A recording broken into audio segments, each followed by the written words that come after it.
Mga investigador naman po ng Philippine National Police pinagbabawalan ng magpa-interview sa media. Alamin natin kung bakit sa report ni Alvin Baltazar. Bawal nang magpaunlak ng interview sa media ang mga investigador ng Philippine National Police kaugnay ng kasong hinahawakan ng mga ito. Ito ang nilalaman ng direktibang inilabas ni PNP Chief General Alan Purisima sa lahat ng mga unit commanders sa buong bansa.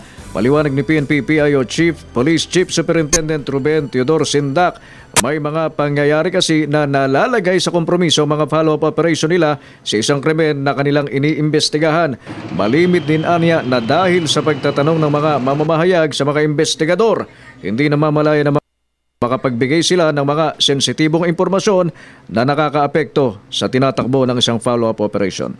Iniiwas yung mga taong kunyari nasa operations or nasa investigation should refrain from releasing undue or making undue disclosures. Minsan naman anya ay nakapagbibigay na ng maling impormasyon at sarili anyang opinyon sa kaso ang kanilang investigador dahilan para malagay sa alanganin ang imahe ng pulisya. Dahil dito, tanging mga itatalang tagapagsalita ay ang mga chief of police na lamang at sila ang maaring ma-interview ng mga kagawad ng media para makuha ang kailangang impormasyon sa isang kaso o krimen.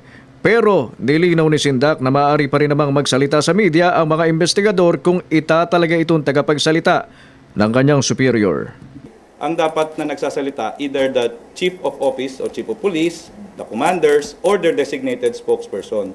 So ang inaano dito, siyempre yung iniiwas yung mga taong kunyari nasa operations or nasa investigation should refrain from releasing undue or making undue disclosures.